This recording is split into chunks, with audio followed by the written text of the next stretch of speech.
때로는 한순간의 선택이 운명을 바꿉니다. 침수된 도로 한가운데 은색 승용차가 물에 잠겨 흔들리고 있었습니다. 잠깐만요. 문 안 열려요. 안 열려요. 물이 계속 들어와요. 차 안에는 한 노인이 어쩔 줄 몰라 하고 있었어요. 창문 깨겠습니다. 뒤로 물러나세요.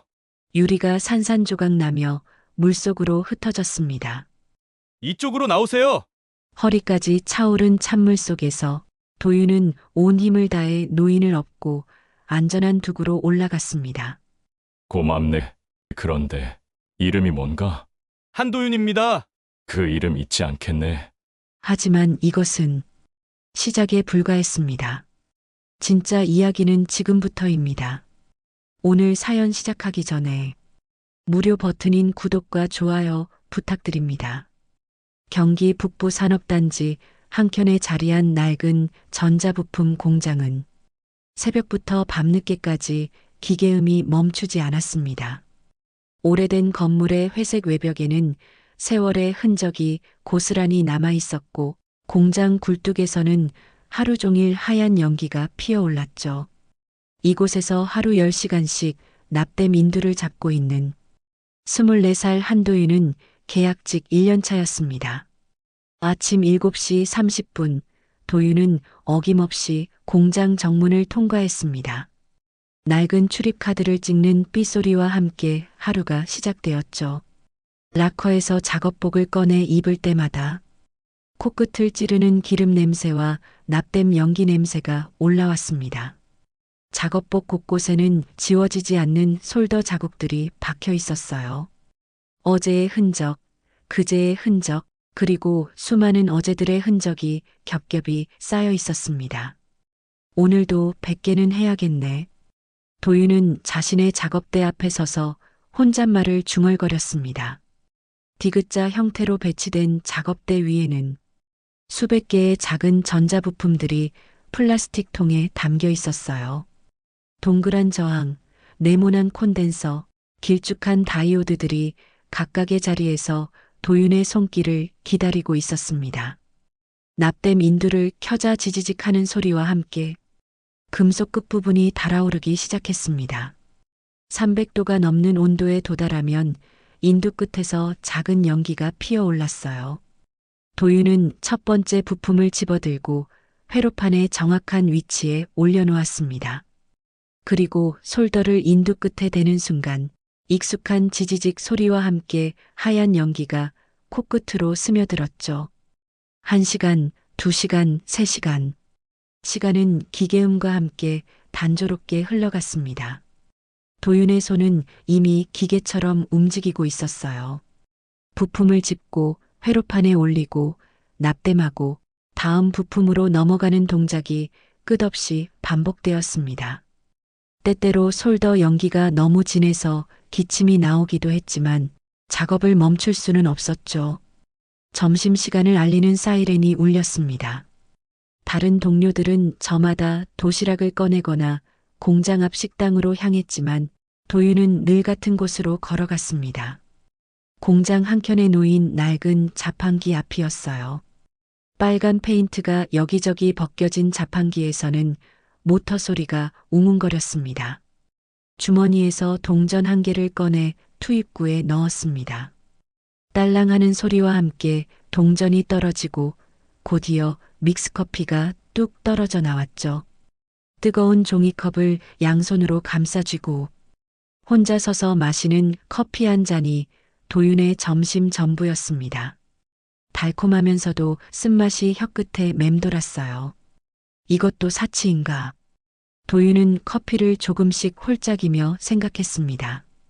500원짜리 커피 한 잔이지만 이마저도 아껴야 하나 싶은 마음이 들 때가 있었거든요. 하지만 25분만큼은 포기할 수 없었습니다. 하루 중 유일하게 기계 소리에서 벗어나 혼자만의 시간을 가질 수 있는 순간이었으니까요. 창밖으로 보이는 하늘은 늘 회색빛이었습니다. 공장 굴뚝들에서 나오는 연기와 미세먼지 때문인지 맑은 하늘을 본 게 언제였는지 기억이 나지 않았어요.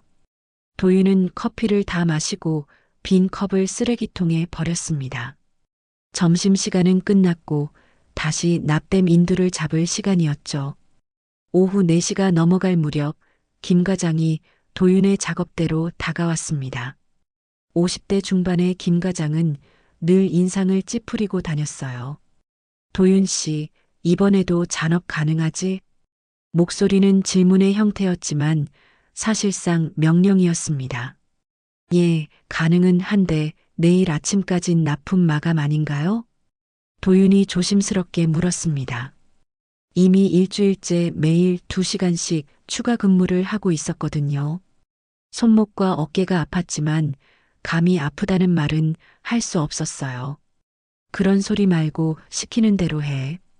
김 과장은 도윤의 대답을 기다리지도 않고 돌아섰습니다. 주변의 다른 작업자들도 모두 고개를 숙이고 자신의 일에만 집중했어요. 아무도 김 과장의 말에 이의를 제기하지 않았습니다. 그럴 수도 없었고 그래서도 안 되었어요. 도윤은 깊은 한숨을 내쉬며 납땜 인두를 다시 들었습니다. 하루라도 더 버티자. 계약만 연장되면 누나 학원비는 낼 수 있겠지. 속으로 되뇌는 말은 늘 똑같았습니다. 스스로를 달래는 주문 같은 말이었어요. 대학교 2학년인 누나는 컴퓨터 자격증을 따기 위해 학원을 다니고 있었습니다. 한 달에 35만 원이 넘는 학원비였죠. 부모님이 일찍 돌아가신 후 집에는 도윤과 누나만 남았습니다. 누나는 취업을 위해 열심히 공부하고 있었고 도윤은 그런 누나를 위해 이 일을 포기할 수 없었어요. 저녁 8시가 넘어서야 마지막 부품의 납땜을 마쳤습니다. 도윤의 손가락 끝은 뜨거운 인두 때문에 거칠어져 있었고 목은 하루 종일 마신 납땜 연기 때문에 따가웠어요. 작업복을 벗으며 오늘 새로 생긴 솔더 자국들을 확인했습니다. 어제보다 조금 더 많아진 것 같았어요. 락커에서 자신의 옷으로 갈아입고 나서야 비로소 하루가 끝났다는 실감이 났습니다. 공장을 나서며 뒤돌아보니 아직도 몇몇 작업대에는 불이 켜져 있었어요. 자신과 같은 처지의 사람들이 오늘도 밤늦게까지 일하고 있었습니다. 밤 공기가 차갑게 느껴졌습니다. 도윤은 깊게 숨을 들이마셨어요. 납땜 연기가 아닌 진짜 공기를 마시는 기분이었습니다. 집으로 가는 길은 멀지 않았지만 피곤한 몸을 이끌고 걷는 발걸음은 무거웠어요. 내일도 똑같은 하루가 기다리고 있다는 걸 알고 있었으니까요. 이틀 후 아침, 평소보다 이른 시간에 공장에 도착한 도윤은 이상한 기운을 느꼈습니다. 늘 규칙적으로 돌아가던 3번 라인의 컨베이어 벨트가 멈춰 있었거든요. 몇 명의 작업자들이 기계 주변에 모여 수군거리고 있었고 기술팀 직원들이 분주하게 오가고 있었습니다. 무슨 일이지? 도윤은 옆자리 이주임에게 물었습니다. 50대 초반의 이주임은 이 공장에서 10년 넘게 일한 베테랑이었어요. 어젯밤에 센서가 말썽을 부렸대. 불량품이 한가득 나왔다고 하더라고. 이주임이 작은 목소리로 대답했습니다. 김 과장이 새벽부터 난리법석이야. 도윤은 자신의 작업대에 앉아 납땜 인두를 준비하면서도 계속 3번 라인 쪽을 힐끗거렸습니다. 기계가 멈춘 생산 라인은 평소와 달리 을씨년스러운 분위기였어요. 보통은 쉴 새 없이 돌아가는 컨베이어 벨트 소리가 없으니 공장 전체가 어색하게 느껴졌습니다. 점심시간이 되자 도윤은 평소처럼 자판기로 향했습니다. 하지만 커피를 뽑고 나서 3번 라인 근처로 발걸음을 옮겼어요. 점검 중이라는 팻말이 붙어 있었지만 아무도 지키고 있지 않았습니다. 도윤은 주변을 둘러보고 조심스럽게 기계 옆으로 다가갔습니다. 뭔가 이상한데. 도윤은 혼잣말을 중얼거리며 센서 부분을 자세히 살펴봤습니다. 전자부품을 다루는 일을 1년 동안 해온 터라 기계의 이상 징후를 어느 정도 알아볼 수 있었어요. 센서 주변의 전선들을 따라 시선을 옮기다가 도윤의 눈에 이상한 것이 들어왔습니다. 전원 케이블 한 부분이 까맣게 그을려 있었어요. 플라스틱 피복이 녹아서 구리선이 부분적으로 드러나 있었습니다. 이거 완전히 쇼트 났잖아. 도윤은 깜짝 놀라며 더 자세히 살펴봤습니다. 케이블이 녹은 정도로 봐서는 꽤 오랫동안 과열이 지속되었을 것 같았어요. 이런 상태로 기계를 계속 돌렸다면 화재가 날 수도 있었습니다. 센서 오작동은 결과였고 진짜 원인은 이 녹은 케이블이었어요. 도윤은 휴대전화를 꺼내 사진을 몇 장 찍었습니다. 증거를 남겨두는 게 좋을 것 같았거든요. 오후 작업이 시작되고 얼마 지나지 않아 김 과장이 나타났습니다. 3번 라인 점검은 어떻게 되고 있나? 김 과장이 기술팀장에게 물었습니다. 센서를 교체하면 될 것 같습니다. 내일까지는 정상 가동할 수 있을 겁니다. 기술팀장이 대답했어요. 도윤은 망설였습니다. 자신이 본 것을 말해야 할까요? 하지만 센서만 교체해서는 근본적인 해결이 안 될 텐데요. 전원 케이블 문제를 해결하지 않으면 똑같은 일이 반복될 게 뻔했죠. 저기 과장님. 도윤이 조심스럽게 다가갔습니다. 제가 점심시간에 봤는데 전원 케이블 쪽에 문제가 있는 것 같습니다. 김 과장의 표정이 순간 굳어졌습니다. 뭔 소리야? 네가 뭘 안다고 그런 말을 해? 케이블이 녹은 흔적이 있어서요. 이거 그냥 방치하면 더 큰 사고 날 것 같습니다. 도윤이 휴대전화에서 찍어둔 사진을 보여주며 말했어요. 김 과장은 사진을 대충 훑어본 후 인상을 찌푸렸습니다. 이 정도는 괜찮아. 그냥 덮어. 보고 올라가면 우리 부서 책임이야. 센서만 교체하면 문제 없어. 하지만 화재 위험이 있을 수도 있는데요. 도윤이 다시 말했지만 김 과장은 이미 돌아서고 있었습니다. 네 일이나 제대로 해. 쓸데없는 일에 신경 쓰지 말고. 도윤은 그 자리에 멍하니 서 있었습니다. 분명히 위험한 상황인데 아무도 제대로 처리하려 하지 않았어요. 혹시 자신이 잘못 본 건 아닐까 싶어 다시 한번 사진을 확인해 봤지만 케이블이 녹은 흔적은 분명했습니다. 그날 저녁 집에 돌아간 도윤은 한참 동안 고민했습니다. 그냥 모른 척하고 넘어가는 게 편할 것 같았어요. 어차피 자신은 계약직이고 괜히 나섰다가 찍힐 수도 있었거든요. 하지만 양심이 허락하지 않았습니다. 다음 날 새벽 도윤은 결심을 굳혔습니다. 회사 홈페이지에서 본사 안전팀 이메일 주소를 찾아내고 어제 찍어둔 사진들을 첨부해서 메일을 보냈어요. 제목은 3번 라인 전원 케이블 안전점검 요청이었습니다. 이게 맞는 일이야. 도윤은 전송 버튼을 누르며 속으로 말했습니다. 가슴이 두근거렸지만 후회는 없었죠. 그런데 문제는 다음 날 아침에 터졌습니다. 평소보다 일찍 출근한 김 과장이 도윤을 불러 세웠어요. 너 본사에 직접 보고했냐? 김 과장의 목소리에는 분노가 섞여 있었습니다. 도윤은 순간 가슴이 철렁 내려앉았지만 당당하게 대답했어요. 예, 위험한 상태라서요. 본사에 말 한마디 하는 게 누군지 알아? 그게 네가 할 일이야? 김 과장의 목소리가 점점 커졌습니다. 주변 작업자들이 하나둘 쳐다보기 시작했어요. 안전에 관한 문제니까 당연히 보고해야 하는 거 아닌가요? 도윤이 조심스럽게 반박했습니다. 당연하긴 뭐가 당연해. 네 따위가 나서서 할 일이 아니라고. 김 과장은 더 이상 말하지 않고 사무실로 들어가 버렸습니다. 그날 오후 3시쯤 인사팀 게시판에 새로운 공지가 올라왔습니다. 도윤은 별 생각 없이 게시판을 지나치다가 제목을 보고 걸음을 멈췄어요. 계약 연장 검토 명단 일부 제외 예정. 명단을 따라 시선을 내리던 도윤의 눈이 맨 아래에서 멈췄습니다. 거기에는 자신의 이름이 적혀 있었어요. 한도윤. 도윤은 한동안 그 자리에서 움직일 수 없었습니다. 결국 이런 일이 벌어진 거였어요. 양심을 지키려 했던 일이 결국 자신의 발목을 잡고 만 것입니다. 주변에서 동료들이 지나가며 수군거리는 소리가 들렸습니다. 저 친구 결국 계약 연장 안 되는구나. 괜히 본사에 보고해서 그래. 조용히 있으면 될걸. 도윤은 공지를 다시 한번 확인했지만 자신의 이름은 여전히 그 자리에 있었습니다. 가슴이 막막해졌어요. 퇴근 종이 울렸지만 도윤은 쉽게 자리에서 일어날 수 없었습니다. 계약 연장 제외 명단에서 본 자신의 이름이 계속 머릿속을 맴돌았거든요.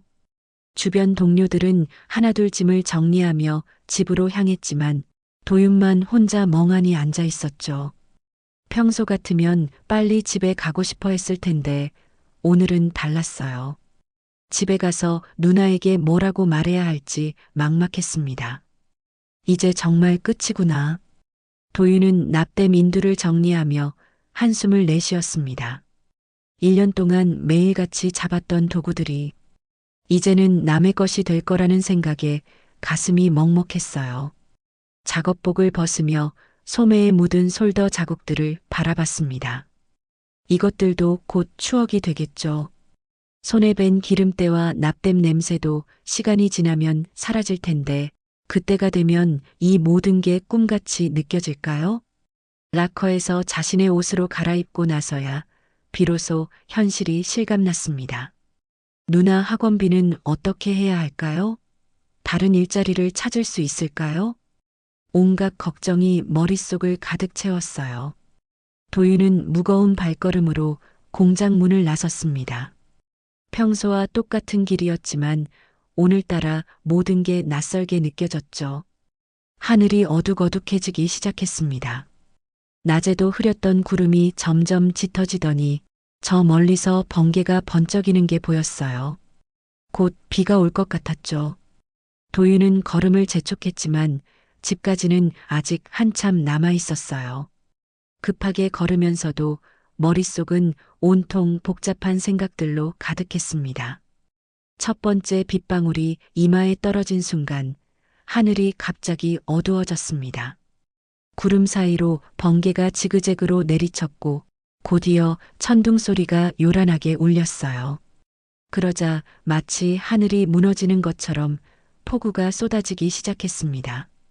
빗방울들이 땅에 부딪히며 튀어오르는 소리가 마치 기관총을 쏘는 것 같았어요. 도윤은 우산을 챙겨오지 않았습니다. 급하게 후드티에 모자를 눌러쓰고 몸을 웅크렸지만 비는 점점 더 거세게 내렸어요. 옷은 금세 흠뻑 젖었고 신발 안으로도 물이 들어왔죠. 시야가 뿌옇게 흐려져서 앞이 잘 보이지 않았어요. 차가운 빗물이 목덜미를 타고 등 뒤로 흘러내렸습니다. 이런 날씨에 딱 맞네. 도윤은 쓴웃음을 지었습니다. 계약 해지 통보를 받은 날 폭우까지 쏟아지는 상황이 자신의 처지와 너무 비슷했거든요. 모든 게 엉망이 되어가는 기분이었어요. 하늘도 자신의 마음을 아는 듯 더욱 세차게 비를 뿌려댔습니다. 공장에서 집으로 가는 길에는 작은 하천이 하나 있었습니다. 평소에는 물이 거의 없어서 징검다리로 건널 수 있을 정도였는데 오늘은 달랐어요. 폭우 때문에 물이 크게 불어나 있었죠. 하천 양쪽으로 나 있는 도로도 물에 잠겨 있었어요. 평소 10분이면 갈 수 있는 거리였는데 오늘은 돌아서 가야 할 것 같았죠. 도윤이 하천 근처에 다다랐을 때 저 멀리서 경적 소리가 들렸습니다. 짧게 2번, 그리고 다시 1번. 누군가 도움을 요청하는 소리 같았어요. 도윤은 빗속에서 눈을 찡그리며 소리가 나는 방향을 살펴봤습니다. 처음엔 빗소리 때문에 잘못 들은 줄 알았는데 또다시 경적 소리가 들려왔어요.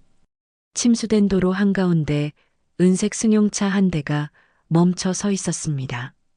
물이 차체 절반 이상을 덮고 있었고 차는 물살에 밀려 조금씩 움직이고 있었어요. 운전석 안에는 한 노인이 앉아 있었습니다. 노인은 문을 열려고 애쓰고 있었지만 바깥의 수압 때문에 문이 열리지 않는 것 같았어요. 차 안쪽으로 물이 서서히 스며들어 오고 있었습니다. 저 사람 위험해. 도윤은 반사적으로 달려갔습니다. 침수된 도로에 발을 담그는 순간 차가운 물이 무릎까지 올라왔어요. 물살이 생각보다 세서 중심을 잡기가 어려웠습니다. 발밑에 아스팔트가 미끄러워서 한 걸음 한 걸음이 조심스러웠어요. 잠깐만요. 문 안 열려요? 도윤이 큰 소리로 외쳤습니다. 안 열려요. 물이 계속 들어와요. 노인의 목소리에는 공포가 가득했습니다. 차 안쪽으로 물이 서서히 차오르고 있었어요. 이미 노인의 허리 부근까지 물이 올라와 있었죠. 도윤은 주위를 둘러봤습니다. 뭔가 단단한 것으로 유리를 깨야 할 것 같았어요. 도로 가장자리에서 주먹만 한 돌덩이 하나를 발견했습니다. 물속에서 돌을 건져 올리며 차 쪽으로 다가갔어요. 돌의 무게가 제법 묵직해서 한 손으로 들기가 힘들었습니다.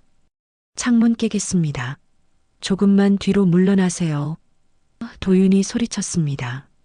노인은 고개를 끄덕이며 몸을 운전석 뒤쪽으로 피했습니다. 도윤은 돌의 뾰족한 부분을 유리 모서리에 힘껏 찍었어요. 쾅! 유리에 금이 가기 시작했죠. 다시 한 번 더 세게 쳤어요. 쨍그랑 거미줄 같은 균열이 번지며 유리가 산산조각 났습니다. 깨진 유리 조각들이 물 위로 떨어져 나갔어요. 이쪽으로 나오세요. 도윤은 깨진 유리 사이로 팔을 밀어넣고 노인의 어깨를 붙잡았습니다. 노인은 팔다리에 힘이 없어 보였지만 도윤의 도움으로 천천히 창문 밖으로 나올 수 있었어요. 유리 조각에 팔이 긁혔지만 큰 상처는 아니었습니다. 차에서 나온 노인을 등에 업고 안전한 곳으로 이동하는 것은 쉽지 않았습니다. 물은 허리까지 차올랐고 물살은 점점 더 거세졌어요. 도윤은 온 힘을 다해 노인을 업고 하천둑 위로 올라갔습니다. 숨이 터져 나올 것 같았죠. 다리가 후들거렸고 심장이 터질 듯 뛰었어요. 괜찮으세요? 도윤이 거친 숨을 몰아쉬며 물었습니다. 노인도 숨을 헐떡이며 대답했어요. 고맙네. 정말 고마워. 자네가 아니었으면 큰일 날 뻔했어. 노인의 목소리는 떨리고 있었지만 안도감이 묻어났어요. 다치신 곳은 없으세요? 도윤은 노인의 몸 상태를 살펴봤습니다.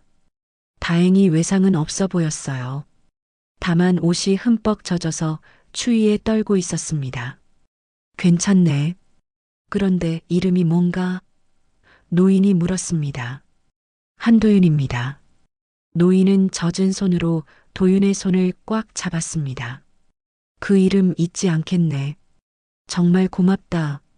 노인의 손은 차갑고 거칠었지만 그 악수에는 진심 어린 감사가 담겨 있었어요. 비는 여전히 거세게 내리고 있었지만 두 사람은 잠시 말없이 서 있었습니다. 도윤은 오늘 하루 종일 막막했던 마음이 조금은 풀리는 것 같았어요. 비록 자신의 일자리는 잃게 되었지만 누군가의 생명을 구할 수 있었다는 사실이 위로가 되었죠. 연락처라도 알려주면 안 될까? 꼭 보답하고 싶네. 노인이 말했습니다. 아닙니다. 당연한 일한 것뿐입니다. 도윤이 고개를 저었어요. 이런 상황에서 그냥 지나칠 수는 없죠. 노인은 도윤을 한참 바라봤습니다.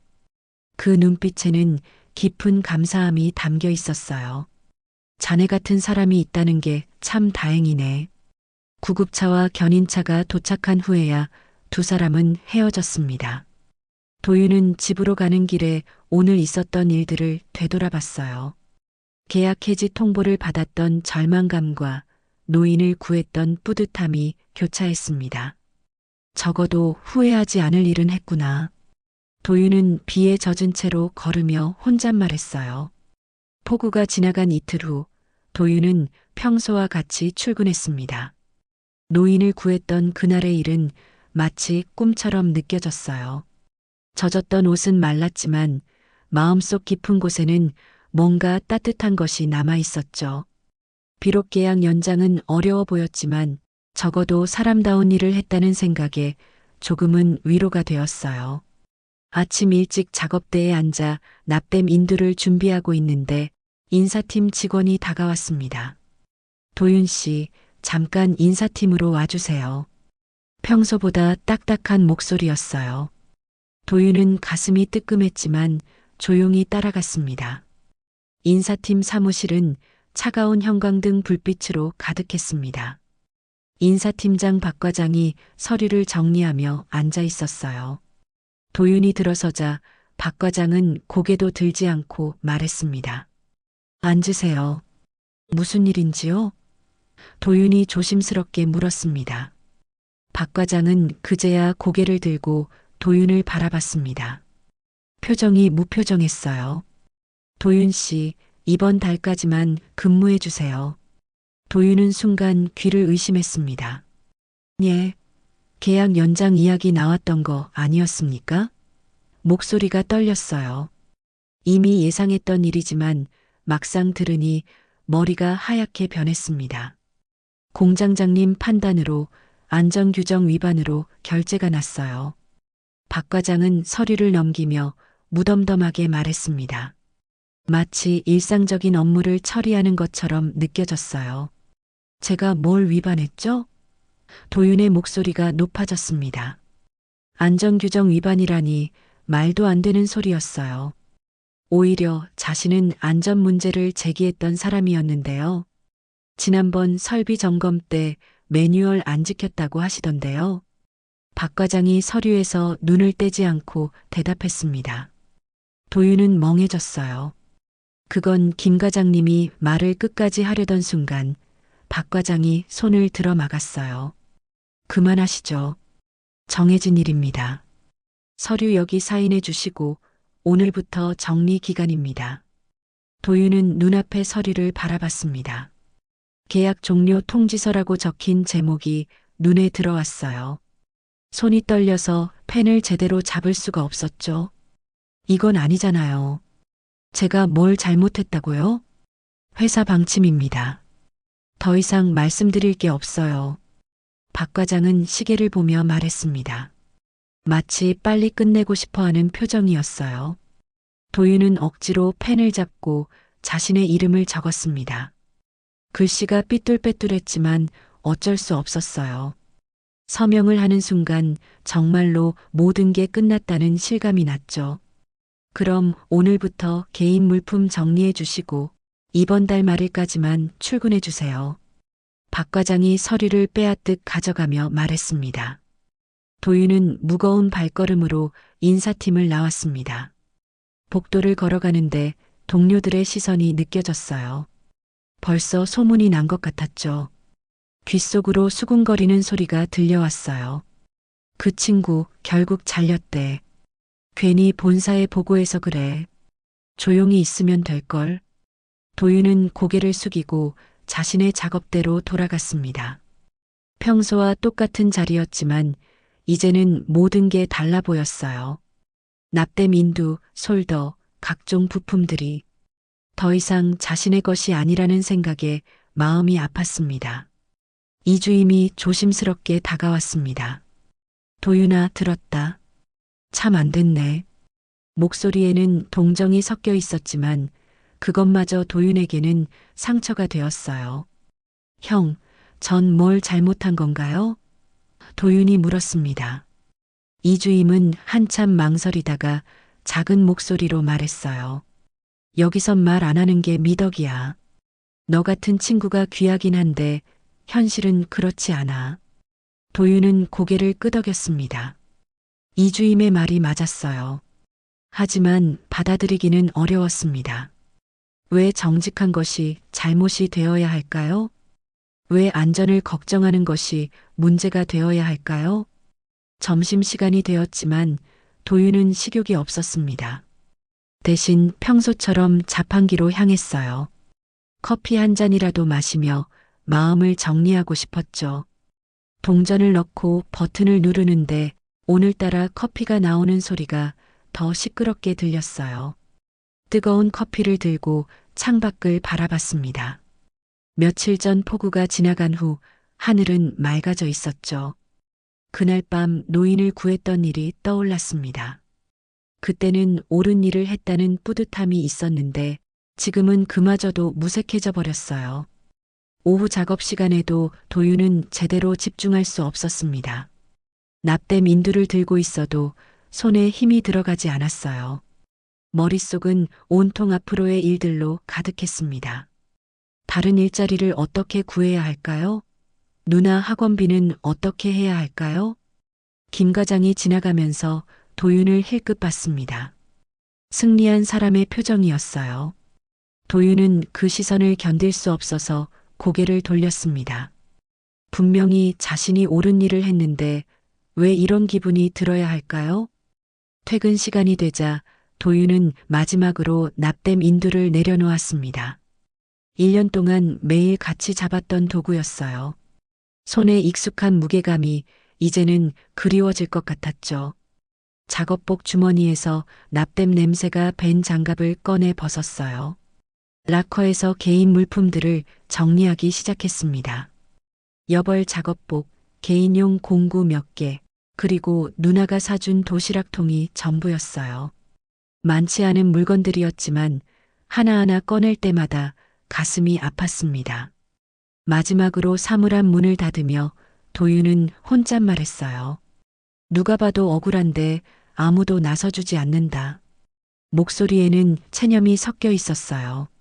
동료들은 대부분 일찍 퇴근했고 공장은 점점 조용해졌습니다. 도윤은 텅 빈 공장을 둘러봤어요.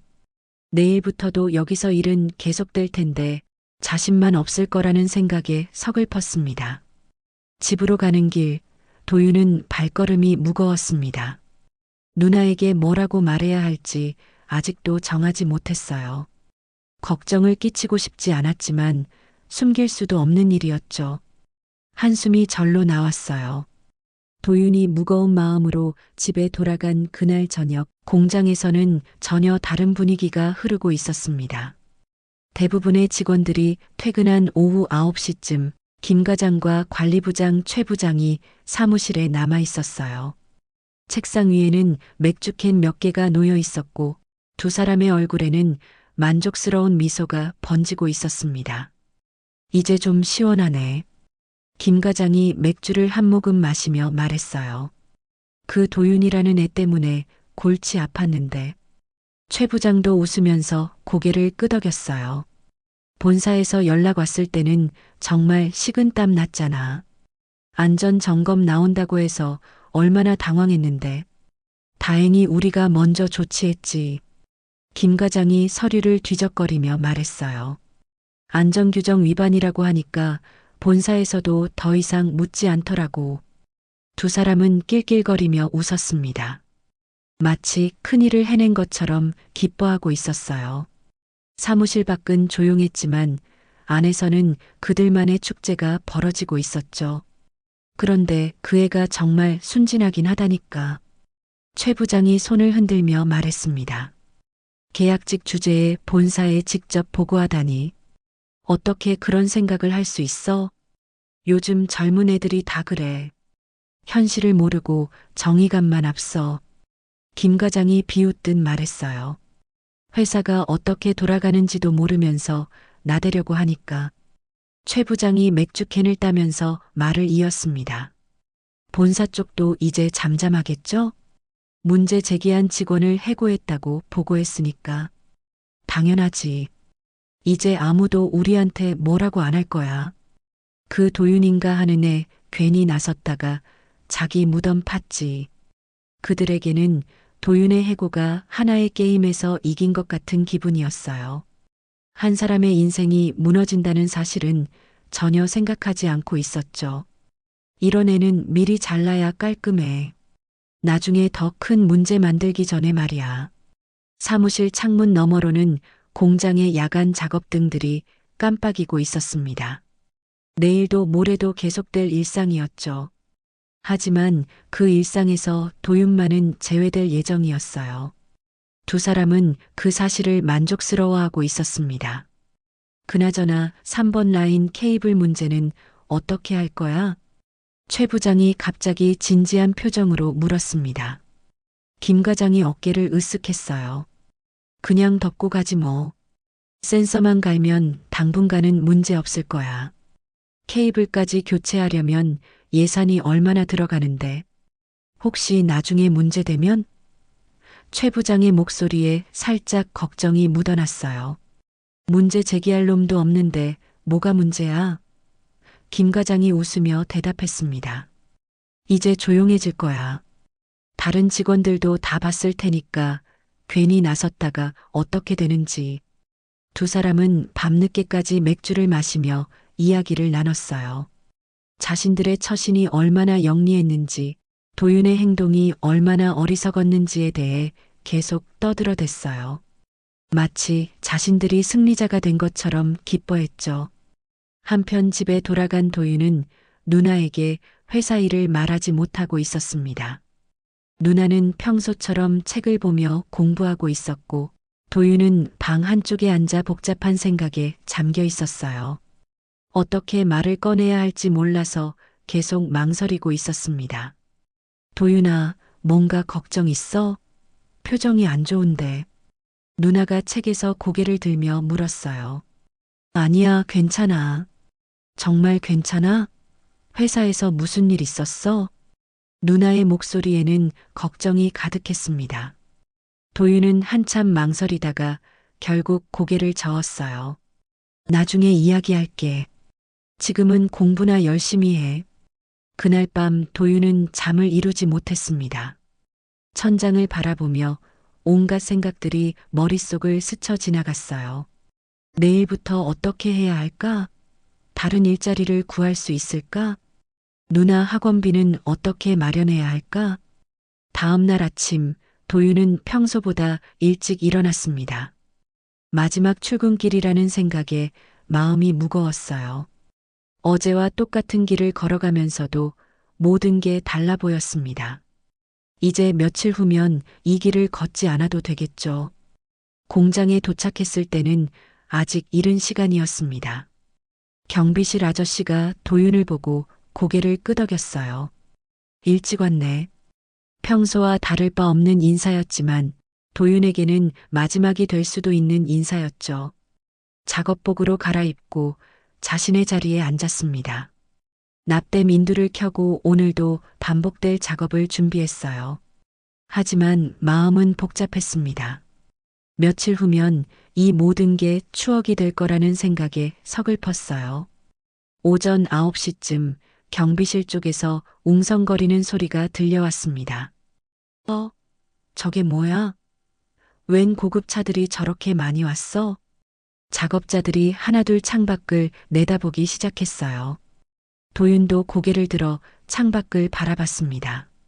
공장 정문 앞에 검은색 고급 승용차들이 줄지어 서 있었어요. 5대나 되는 차들이 질서정연하게 늘어서 있었습니다.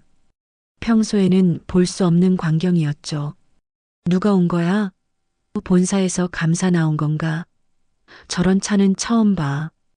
동료들이 수군거리기 시작했습니다. 김 과장도 사무실에서 나와 창밖을 내다보고 있었어요. 처음에는 별일 아니라는 듯 피식 웃고 있었습니다. 감사라도 나오나 보지. 김 과장이 최 부장에게 말했어요. 뭐 별거 아닐 거야. 하지만 첫 번째 리무진에서 내리는 사람을 본 순간 김 과장의 표정이 완전히 바뀌었습니다. 그곳에서 천천히 내리는 사람은 며칠 전 침수된 차 안에서 도윤의 도움을 받았던 바로 그 노인이었어요. 노인은 정장을 말끔히 차려입고 있었고 여러 명의 수행원들이 그를 에스코트하고 있었습니다. 그의 움직임 하나하나에서 범상치 않은 기품이 느껴졌어요. 김 과장은 얼굴이 하얗게 질렸습니다. 저 사람이. 목소리가 떨리고 있었어요. 노인은 김 과장을 향해 미소를 지었습니다. 하지만 그 미소는 전혀 따뜻하지 않았어요. 날 못 알아보겠나? 김 과장의 다리가 후들거렸습니다. 회장님? 순간 공장 전체가 얼어붙었습니다. 공장장이 급히 사무실에서 나와 회장에게 다가갔어요. 뒤따라 김 과장과 최 부장도 바들바들 떨며 나왔죠. 회장님, 갑자기 어떻게 오셨습니까? 공장장이 당황하며 말했습니다. 내 공장에 오는데 미리 연락해야 하나? 회장이 냉정하게 대답했어요. 회장은 아무 말 없이 공장 안을 둘러봤습니다. 그의 시선이 머무는 곳마다 직원들이 긴장하며 고개를 숙였어요. 납땜 인두들이 놓인 작업대들, 멈춰있는 컨베이어 벨트, 그리고 긴장한 직원들의 얼굴을 천천히 살펴봤습니다. 마침내 회장이 입을 열었습니다. 한도윤 씨는 어디 있나? 순간 공장 안이 조용해졌습니다. 직원들이 서로 눈치를 보며 망설이고 있었어요. 도윤은 멀리서 자신의 이름이 불린 것에 깜짝 놀랐죠. 어떻게 회장이 자신의 이름을 알고 있을까요? 김 과장이 떨리는 목소리로 대답했습니다. 그 직원 지금 작업하고 있을 건데. 계약 종료 예정입니다. 계약 종료? 회장의 목소리가 날카로워졌어요. 그만두게 만든 사람이 누군가? 침묵이 흘렀습니다. 김 과장은 입술을 깨물고 있었고 최 부장은 뒤로 한 걸음 물러섰습니다. 공장장은 상황을 정확히 파악하지 못한 채 불안해했어요. 김 과장이 겨우 입을 열었습니다. 보고서에 있던 대로 안전규정 위반으로. 그 보고서 내가 다 봤네. 회장이 차갑게 끊어 말했어요. 거짓이더군. 공장장이 당황했습니다. 거짓이라니요? 무슨 말씀이십니까? 회장은 대답 대신 정장 주머니에서 휴대전화를 꺼냈습니다. 그리고 화면을 켜서 며칠 전 찍은 사진 하나를 모든 사람들이 볼 수 있도록 들어 올렸어요. 폭우가 쏟아지는 밤 강둑 위에서 젖은 모습으로 서 있는 한 젊은 남자의 모습이 선명하게 찍혀 있었습니다. 이 사람을 아나? 회장이 사진을 가리키며 물었습니다. 직원들이 웅성거리기 시작했습니다. 사진 속 인물이 누구인지 금세 알아볼 수 있었거든요. 김 과장과 최 부장의 얼굴이 더욱 창백해졌어요. 한도윤 씨, 앞으로 나오게. 도윤은 떨리는 마음으로 천천히 앞으로 걸어 나왔습니다. 모든 직원들의 시선이 자신에게 쏠려 있었어요. 회장 앞에 서자 그의 얼굴이 더욱 또렷하게 보였죠. 날 기억하나? 회장이 부드럽게 물었어요. 도윤은 그제야 확실하게 알 수 있었습니다. 그날 차 안에 계셨던 분이시죠? 맞네. 회장이 고개를 끄덕였어요. 며칠 전 폭우가 쏟아지던 밤 침수된 차에서 날 구해준 사람이 바로 한도윤 씨야. 공장 안에 있던 모든 사람들이 숨을 죽였습니다. 김 과장과 최 부장은 이제 완전히 절망적인 표정이었어요. 회장은 휴대전화 화면을 다시 보여주며 말했습니다. 이 사진은 그날 밤 내가 찍은 거야. 자네가 날 구해준 후에 안전한 곳에서 말이지. 도윤은 그 사진을 보니 그날 밤의 기억이 생생하게 되살아났습니다. 폭우와 번개, 침수된 차, 그리고 절망에 빠진 노인의 모습까지 모든 게 어제 일처럼 떠올랐죠. 그런데 이 생명의 은인을 해고한다고 보고서가 올라왔더군. 회장의 목소리가 차가워졌습니다. 김 과장이 급하게 말했어요. 회장님, 저희는 그런 사실을 몰랐습니다. 몰랐다고? 회장이 비웃었어요. 그럼 왜 안전 문제를 제기한 사람을 안전규정 위반으로 해고하려 했나? 최 부장이 고개를 숙였습니다. 회장님, 저희가 잘못 판단했습니다. 회장은 도윤을 바라보며 말했습니다. 자네가 본사에 보낸 안전보고서도 내가 직접 봤어. 정당한 우려를 제기한 내용이었는데 이걸 묵살하고 해고 사유로 만들었다는 거지. 도윤은 이 모든 상황이 믿어지지 않았습니다. 저는 그냥 위험한 상황이라고 생각해서 보고한 것뿐입니다. 그게 바로 옳은 일이야. 회장이 단호하게 말했어요. 회사의 안전을 생각하고 사람의 생명을 생각한 거잖아. 회장은 휴대전화를 주머니에 넣고 김 과장과 최 부장을 차례로 바라봤습니다. 자네들은 이런 사람을 벌하려 했어. 왜 그랬나? 김 과장이 더듬거렸습니다. 그건 단순히 절차상 문제라고 생각해서. 절차? 회장의 목소리가 높아졌어요. 절차는 사람을 살리기 위한 거지, 사람을 죽이는 칼이 되어서는 안 돼. 공장장이 점점 상황을 이해하기 시작했습니다. 그럼 도윤이가 정말로 회장님을 구한 겁니까? 그래. 회장이 확실하게 대답했어요. 그날 밤 자네 직원이 아니었다면 난 물에 빠져 죽을 뻔했어. 유리창을 깨고 날 구해낸 사람이 바로 한도윤이야. 도윤은 그날 밤을 떠올리며 말했습니다. 저는 당연한 일을 한 것뿐입니다. 그런 상황에서 그냥 지나칠 수는 없었거든요. 당연한 일이라고? 회장이 감동한 표정으로 말했어요. 요즘 세상에 그런 당연함을 지키는 사람이 얼마나 되겠나? 한편 김 과장과 최 부장은 더 이상 변명할 말이 없었습니다. 진실이 모두 드러난 지금 그들이 저지른 일이 얼마나 잘못된 것인지 명확해졌어요. 회장은 도윤에게 말했습니다. 자네 같은 사람이 이 회사에 있다는 게 자랑스럽네. 그런데 그런 사람을 내쫓으려 했다니. 공장 안은 완전히 조용해졌습니다.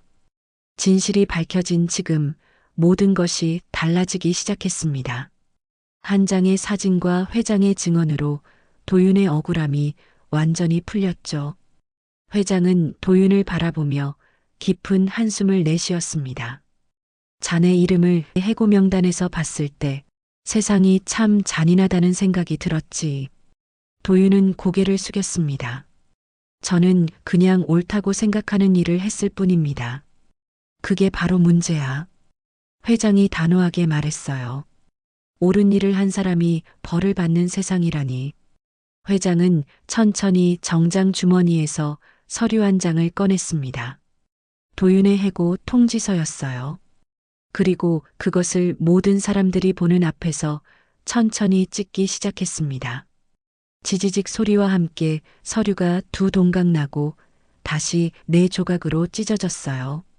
그 소리가 조용한 공장 안에 크게 울려 퍼졌죠. 이 서류는 무효다. 회장이 찢어진 조각들을 바닥에 떨어뜨리며 말했습니다.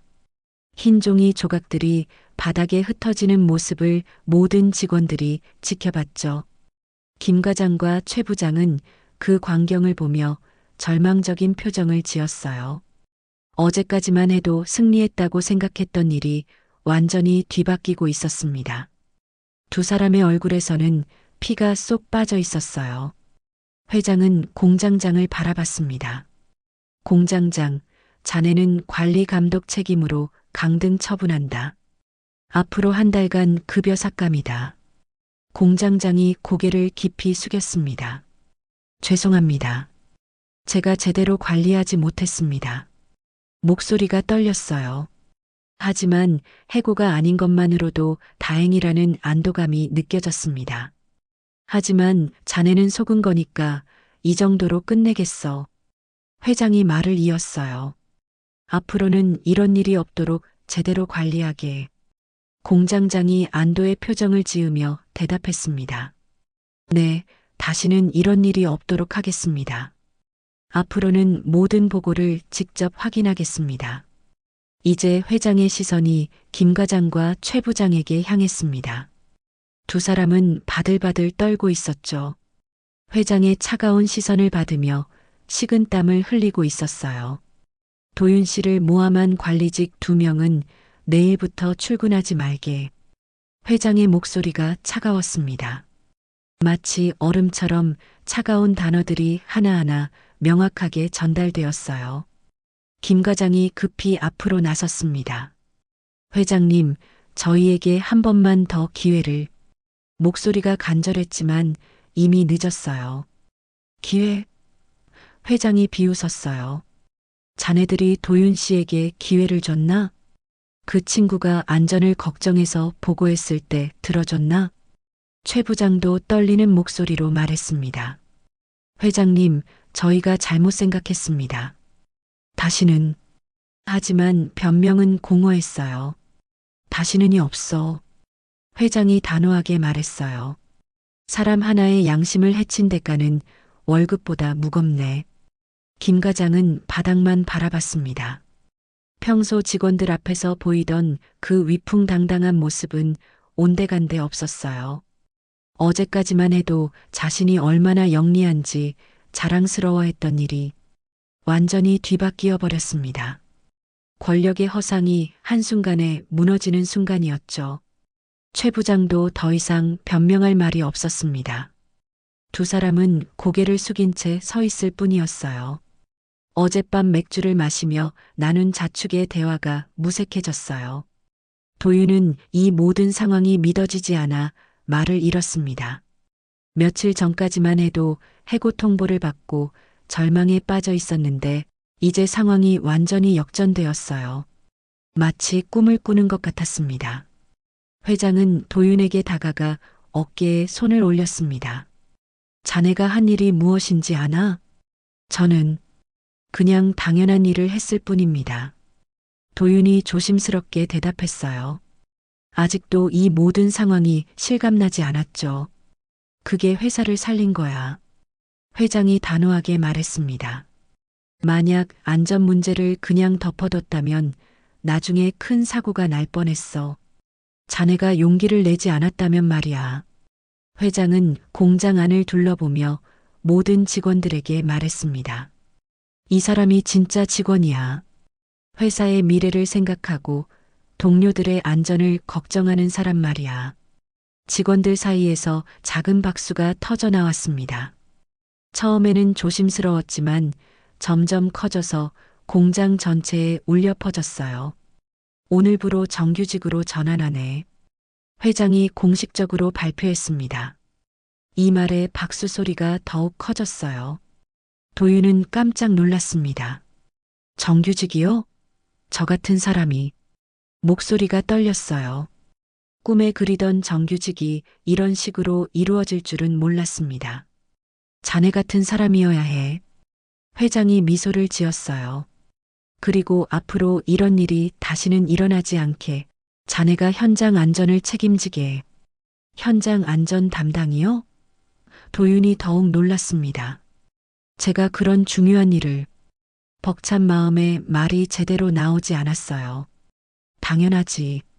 안전의 중요성을 아는 사람, 옳고 그름을 구분할 줄 아는 사람이 맡아야 하는 자리야. 공장장이 고개를 끄덕였습니다. 도윤 씨, 앞으로 안전 관련해서는 당신이 최종 결정권을 가지세요. 제가 적극 지원하겠습니다. 진심 어린 약속이었죠. 이주임이 다가와서 도윤의 손을 잡았습니다. 축하해, 도윤아. 정말 잘됐다. 눈가에 눈물이 맺혀 있었어요. 다른 동료들도 하나둘 다가와 축하 인사를 건넸습니다. 며칠 전까지만 해도 눈치를 보며 거리를 두던 사람들이었는데 이제는 따뜻하게 대해주고 있었어요. 김 과장과 최 부장은 무거운 발걸음으로 사무실로 향했습니다. 개인 물품을 정리하러 가는 것이었어요. 어제까지만 해도 이 공장의 실세였던 그들이 이제는 쫓겨나는 신세가 되었죠. 이제 이 공장은 달라질 거야. 회장이 모든 직원들에게 말했습니다. 사람을 함부로 자르는 곳이 아니라 사람을 살리는 곳이 되어야 해. 직원들이 고개를 끄덕였습니다. 회장의 말에 깊이 공감하고 있었어요. 오늘의 일로 모든 게 바뀔 것 같았습니다. 회장은 도윤에게 마지막으로 말했어요. 자네가 보여준 용기와 양심, 그것이 바로 이 회사가 추구해야 할 가치야. 앞으로도 그 마음을 잃지 말게. 네, 회장님. 최선을 다하겠습니다. 도윤이 깊게 고개를 숙였어요. 가슴 깊은 곳에서 뜨거운 것이 올라왔습니다. 김 과장과 최 부장이 짐을 들고 공장을 나가는 모습이 보였습니다. 그들의 어깨는 축 처져 있었고 발걸음은 무거웠어요. 권력을 잃은 사람들의 초라한 모습이었죠. 반면 도윤은 새로운 시작을 앞두고 있었습니다.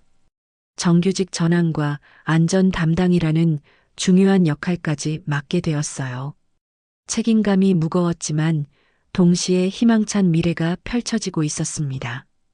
회장은 만족스러운 표정으로 공장을 둘러보았어요. 이제 이곳은 정말 사람다운 일터가 될 것 같네. 공장 안의 분위기가 완전히 바뀌었습니다. 직원들의 표정도 밝아졌고 도윤을 바라보는 시선에는 존경과 부러움이 섞여 있었어요. 정의가 승리한 날이네. 회장이 혼잣말처럼 중얼거렸어요. 도윤은 가슴이 벅찼습니다. 며칠 전 폭우 속에서 한 작은 선행이 이런 큰 변화를 가져올 줄은 꿈에도 몰랐어요. 인생은 정말 예측할 수 없는 것 같았습니다. 회장이 공장을 떠난 며칠 후 평범한 아침이 찾아왔습니다. 하지만 이제 모든 것이 달라졌어요. 도윤은 새로 받은 작업복을 입고 거울 앞에 섰습니다.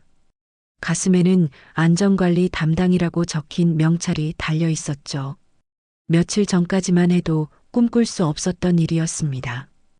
공장에 도착하자 게시판 앞에 사람들이 모여 있었어요. 새로운 공지가 붙어 있었거든요.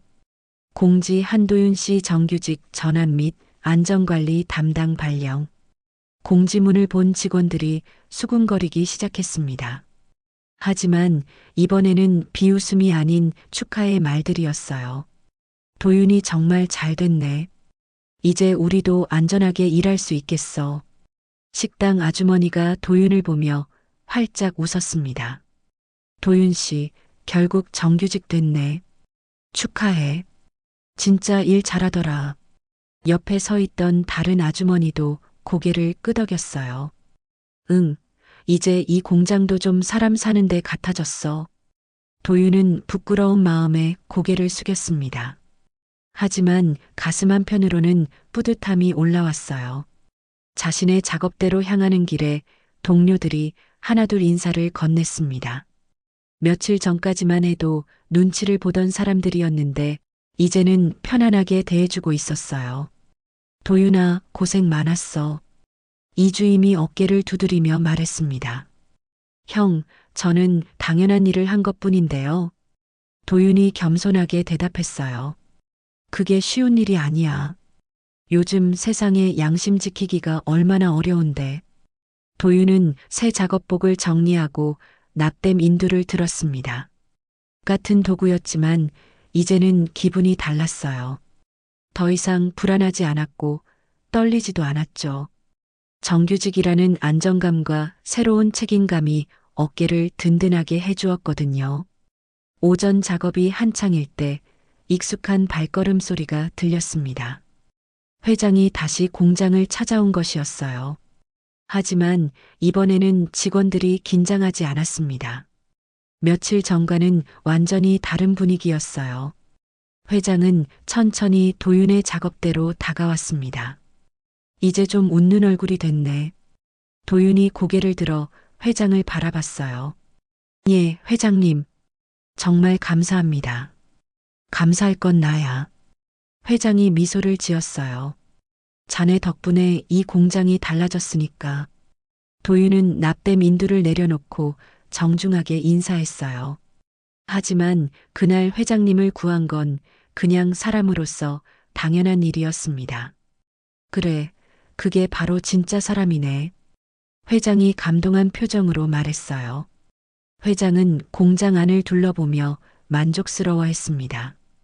김 과장과 최 부장이 사라진 후 공장의 분위기가 완전히 바뀌었거든요. 직원들의 표정도 밝아졌고 일하는 모습도 한결 편안해 보였죠. 새로운 관리자들은 어떤가? 회장이 물었습니다. 훨씬 좋습니다. 모든 안전 문제를 진지하게 받아들여 주시고 직원들 의견도 잘 들어주세요. 공장장도 다가와 인사했습니다. 회장님, 도윤 씨 덕분에 안전관리가 체계적으로 이루어지고 있습니다. 그래, 그게 맞는 거야. 회장이 고개를 끄덕였어요. 회장은 도윤의 어깨에 손을 올리고 말했습니다. 이 공장은 앞으로 사람을 자르기보다 사람을 살리는 곳이 되어야 하네. 네, 그렇게 하겠습니다. 도윤이 진심으로 대답했어요. 회장이 떠난 후 도윤은 다시 작업에 집중했습니다. 하지만 마음 한편으로는 깊은 생각에 잠겨 있었어요. 점심시간이 되자 도윤은 평소처럼 자판기로 향했습니다.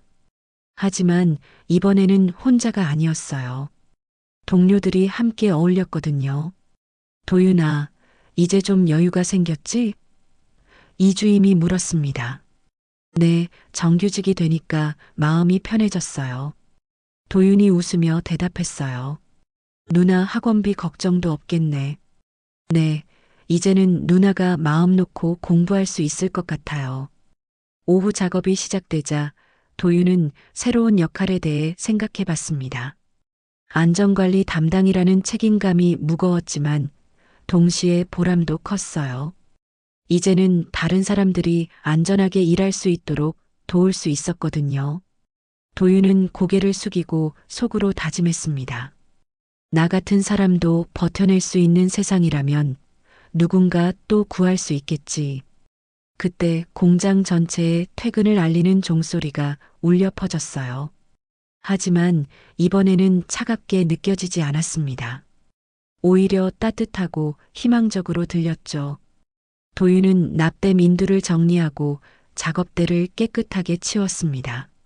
집으로 가는 길, 도윤은 가벼운 발걸음으로 걸었습니다. 이제는 정말 안정된 삶을 살 수 있게 되었어요. 저녁 노을이 공장 굴뚝 너머로 물들어가고 있었죠. 오늘 하루도 보람차게 마무리되어 간다는 뿌듯함과 함께 내일에 대한 기대감이 가슴을 가득 채웠어요. 도윤은 한 번 더 뒤돌아 공장을 바라봤습니다. 이제 이곳은 정말 자신의 터전이 되었어요. 며칠 전 폭우 속에서 한 작은 선행이 이런 큰 변화를 가져올 줄은 꿈에도 몰랐습니다. 인생은 정말 예측할 수 없는 것 같았어요. 하지만 한 가지는 확실했습니다. 옳은 일을 하는 것이 결코 헛되지 않는다는 것이요. 도윤은 미소를 지으며 혼잣말처럼 중얼거렸습니다. 이제 정말 새로운 시작이구나. 끝까지 들어주셔서 감사합니다. 여러분의 구독과 좋아요가 더 좋은 이야기로 보답할 수 있는 큰 힘이 됩니다. 지금까지 사연에 머물다였습니다.